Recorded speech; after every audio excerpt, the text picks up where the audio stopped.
Hello guys and welcome to the video. So today we're doing TOA 90. We're getting closer to that top floor.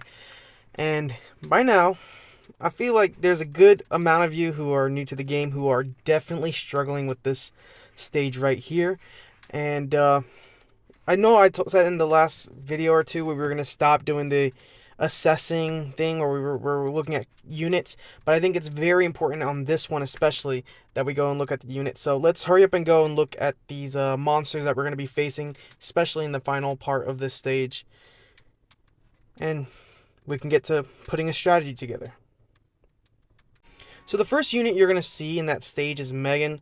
Megan is a good support unit overall. I recommend getting her, but the thing about this, it's going to be very annoying for you, is because she's going to be buffing up her team with the attack power and defense buff, plus, as you can see, an attack bar push, stripping you and your allies of beneficial effects and blocking them from coming in, and then dots on the first skill. So this is going to be a very annoying unit overall, but if it was just her, that would be nothing. But it's also a combination of the next unit and the boss that make her so annoying.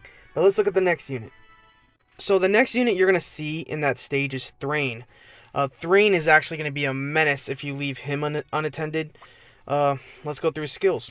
First skill, requires an additional turn if the enemy dies.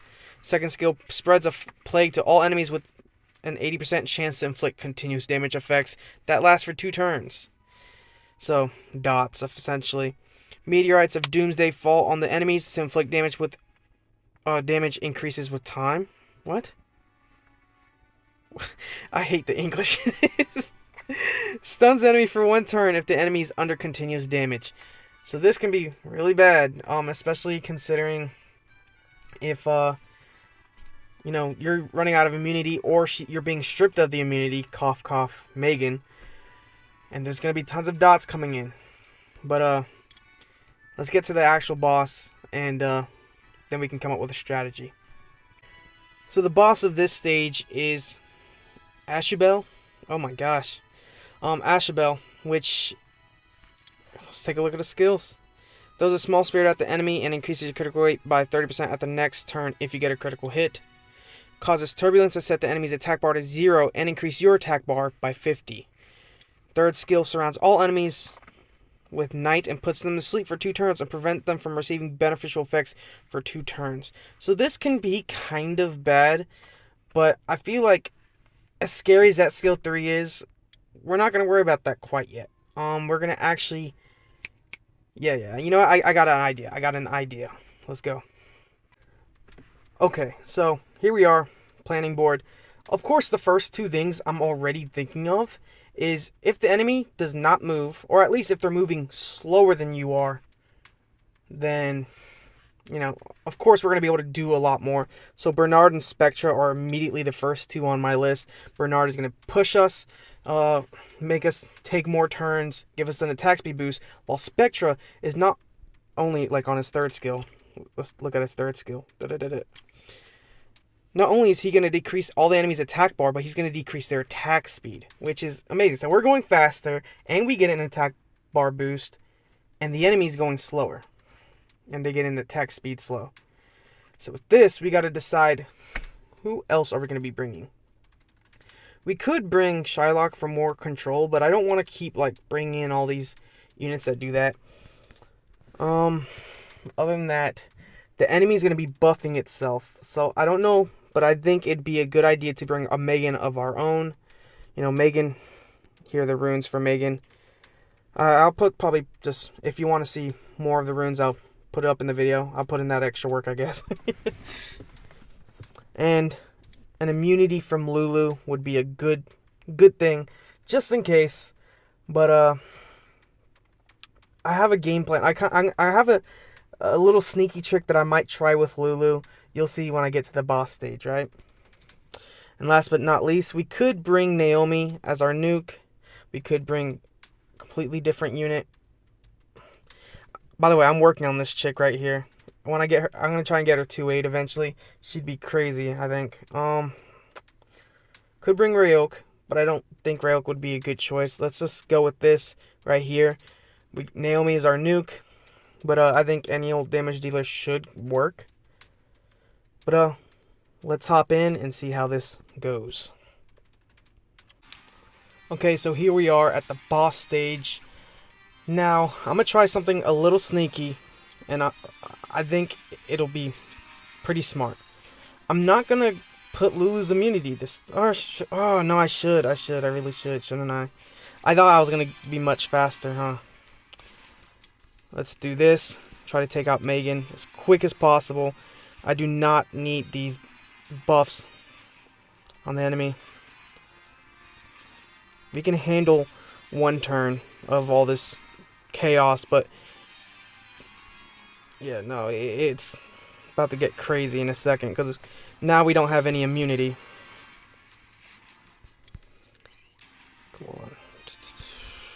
We're all good for right now. Gosh, these Megans can take some serious, like, beatings. Make sure our Naomi's good. If Naomi dies, it's going to be much more difficult. Okay. Speed up. Attack and defense buff. And immunity again. Okay, so we're good. This combination here is good. The Spectra and Bernard, just us moving so much faster than the enemy. I think it's pretty vital. I mean, being able to control how fast the enemy's moving is a big deal. Slowing them down, reducing their attack bar while boosting our own. And even out of like choosing Megan or Shannon, it's like I think Megan is better because of her skill 3 where she boosts our attack bar. But I think it's very necessary. That's a necessarily. But it's very necessary to deal with these these sidemen ASAP. Because if you don't, they're going to sneak up on you. They're going to dot you to death. And especially getting those Megans out the way was a big deal. We're going to do this. Oh, I thought we were going to actually kill much faster. Because those Megans, I hate that attack and defense buff. Whenever an enemy gets buffed, I hate it. We're going to block beneficial effects so he can't crit on us. I know it's not that big of a deal, but you'd be surprised. Come on. Oh, by the way, my Spectra's doing good damage, right? So we beat that one. That one, I would say, was probably a little bit more difficult. Getting past this stage can be really trying for some people. But again, to assess what actually happens in the stage is, it might be easy to think, okay, it's just a Megan, she buffs the team, and these Thrains, they put dots, but if I just bring in immunity, I can aim straight for the boss. But for some people who just do not have that big enough of a damage output yet on their account, you're going to find it much more difficult to defeat the boss, especially if you're, if you have a Lauren, it's a little different. But, these Megans are going to be buffing the boss, and not only that, they're going to be stripping you of your beneficial effects. You're going to find it crazy how fast they're going to take all those beneficial effects away from you, put some dots, and then start stunning your team. And it's a non-stop thing of stunning your team. I mean, look at this. Sleeping, prevent them from getting beneficial effects. The instant he places that on you, it doesn't matter. Unless you have like a constant form of cleansing, like from Veramos or something. These guys will kill you. I promise they will. But I'm not going to go any further into this. I hope I helped you guys in some way, shape, or form. And I'll see you guys in the next one. Peace.